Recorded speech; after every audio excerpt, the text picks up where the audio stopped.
Types of teachers, part 1. Chess number 1, doing comparisons with siblings. നമസ്കാരം കുട്ടികളെ. നമസ്കാരം. Okay, അപ്പോൾ എല്ലാവരും ബുക്കും പേനയൊക്കെ എടുത്ത് റെഡിയാവൂ, പെട്ടെന്ന് റെഡിയാവൂ. അപ്പോൾ ഞാൻ എന്തിനാ ഇന്നൊരു 5 മിനിറ്റ് നേരത്തെ വന്നേന്ന് നിങ്ങൾക്ക് ആർക്കെങ്കിലും അറിയോ? അപ്പോൾ ഞാൻ ഇന്നൊരു ഹോംവർക്ക് തന്നിട്ടുണ്ടായിരുന്നു എല്ലാവർക്കും. അപ്പോൾ ഞാൻ സാധാരണ അങ്ങനെ ഹോംവർക്ക് ഒന്നും ചെയ്ത് വന്നിട്ടുണ്ടെങ്കിൽ എല്ലാവരെയും പിടിച്ച് നോക്കാറൊന്നുമില്ല. രാഹുൽ എന്താ അവിടെ? ഓക്കെ, ഞാൻ നോക്കാറൊന്നുമില്ല.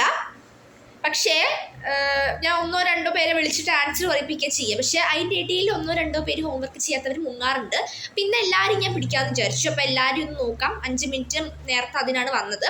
എന്നിട്ട് നമുക്ക് ക്ലാസ് എടുക്കാം. ഓക്കെ, രേഷ്മ കാണിച്ച്. Very good. ഓക്കെ, ഞാൻ വെരി ഗുഡ് പറയുമ്പോൾ നിങ്ങൾ നിങ്ങളുടെ പേന വെച്ചിട്ട് ഒന്ന് ടിക്ക് ഇട്ടാൽ മതി. ബ്ലൂ പെൻ വെച്ചിട്ട് ഒന്ന് ടിക്ക് ഇട്ടാൽ മതി. Okay, very good, very good. Okay, Arjun. Last equation തെറ്റാം. ഞാനിപ്പോൾ എഴുതി കാണിച്ചു തരാം. ഓക്കെ, എല്ലാവരും നോക്കി കേട്ട് എഴുതി കാണിച്ചു തരാം. ലാസ്റ്റ് ഇക്വേഷൻ കേട്ടോ, നോട്ട് ചെയ്ത് വയ്ക്കും. ബാക്കിയെല്ലാം കറക്റ്റാണ്.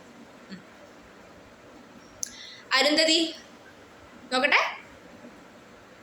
ഇത് മുഴുവൻ തെറ്റാണല്ലോ. നീ എവിടെ ശ്രദ്ധിച്ചിരിക്കുന്നേ? നാളെ ഓക്കെ, ഞാൻ പറഞ്ഞുതരാം. എല്ലാവരും അവിടെ ഇരിക്കും കേട്ടോ, ഞാൻ ഡിസ്കസ് ചെയ്ത് തരാം. അരുണിമ ചെയ്തിട്ടില്ല. ബുക്ക് കൊണ്ടുവന്നിട്ടില്ല. അതെന്തേ, ബുക്ക് പൂജയ്ക്ക് വെച്ചിരിക്കുകയാണോ?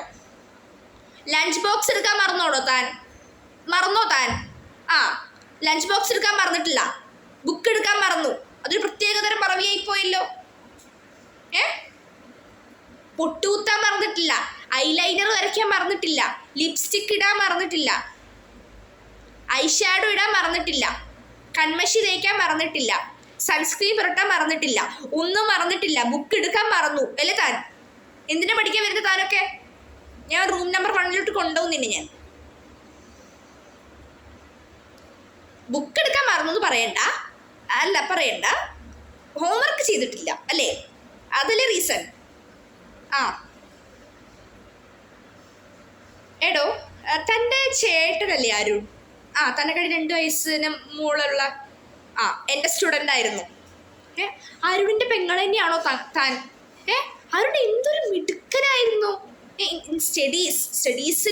സ്റ്റഡീസിലായാലും എക്സ്ട്രാ കരിക്കുലർ ആക്ടിവിറ്റീസിലായാലും ഡിസിപ്ലിനിലായാലും റെസ്പെക്റ്റിലായാലും ക്ലാസ് റൂം മാനേജ്മെൻറ്റിലായാലും ലീഡർഷിപ്പ് ക്വാളിറ്റിയിലായാലും തൻ്റെ ചേട്ടൻ എന്തൊരു മിടുക്കനായിരുന്നു കേട്ടോ. ആ ചേട്ടൻ്റെ അനിയത്തി തന്നെയാണോ നീ? He was my pet. Actually അവൻ എൻ്റെ പെറ്റായിരുന്നു. എനിക്ക് അത്രയ്ക്ക് സ്റ്റുഡൻ്റ് ആയിരുന്നു, എൻ്റെ സ്റ്റുഡൻ്റ് ആയിരുന്നു. ഇനിയും കിട്ടണമെന്നുണ്ട്. അരുണിൻ്റെ അനിയത്തിയാണ് താൻ അറിഞ്ഞപ്പോൾ ഞാൻ വിചാരിച്ചു അരുണിൻ്റെ ക്വാളിറ്റീസൊക്കെ ഉണ്ടാവും. ഞാൻ സന്തോഷിച്ചിരുന്നു. പക്ഷെ ഒരു ക്വാളിറ്റീസും ഇല്ലല്ലോ തനിക്ക്. എന്തൊരു കൃത്യനിഷ്ഠതയായിരുന്നു അറിയോ? പഞ്ച്വാലിറ്റി ആയാലും എല്ലാത്തിലും. ഹോംവർക്കൊക്കെ ചെയ്തെന്ന് അതേപടി ചെയ്തു വരും. പഞ്ച്വലാണ് ആള്. ക്ലാസ്സിലോട്ട് കറക്റ്റ് സമയത്തിന് കയറി വരും. താൻ ഈ ലിപ്സ്റ്റിക്കും പൊട്ടും മുല്ലപ്പൂ ഒക്കെ ചൂടി വരുമ്പോഴത്തേനും 1/2 മണിക്കൂർ ലേറ്റാണ്. തൻ്റെ ചേട്ടൻ തന്നെയാണോ അത്? എനിക്ക് സംശയമുണ്ട്. ഞാൻ എന്തായാലും അരുണിനോട് പറയുന്നുണ്ട് പാരൻസിനെ അറിയിക്കാനായിട്ട്. തൻ്റെ ചേട്ടനെ കണ്ട് പഠിച്ചുകൂടെ തനിക്ക് കുറച്ചെങ്കിലും? ഇന്നലെ രാവിലെ ഇങ്ങനെ പൊട്ടും തൊട്ടിട്ട് കയറി വരുന്നത് ബുക്ക് എടുക്കാൻ മറന്നുപോലും. ഹോംവർക്ക് ചെയ്തില്ലെങ്കിൽ ഹോംവർക്ക് ചെയ്തില്ല എന്ന് പറഞ്ഞാൽ മതി. അടവൊന്നും എൻ്റെ അടുത്ത് എടുക്കണ്ട. രാഹുൽ കൊണ്ടുവന്നില്ല. തൻ്റെ ചേച്ചിയല്ലേ രേഷ്മ? ആളെന്തൊരു മിടുക്കിയായിരുന്നടോ. ഓവർ മേക്കപ്പ് ഒന്നും ഇല്ലാതെ ഇത് മറ്റേ ബോയ്ക്കൊട്ടൊക്കെ അടിച്ചിട്ട് ഒരുമാതിരി കോലത്തിൽ നാളെ തന്നെ പോയി മുടി വെട്ടിക്കോളാം. മുടിയൊക്കെ വളർത്തി. എന്തുവാണിത്? ഫാഷൻ പീരീഡിനാണോ സ്കൂളിൽ വരുന്നത്? ചിരിക്കണ്ട, ആരും ചിരിക്കണ്ട. എനിക്കറിയാം എല്ലാവരെയും.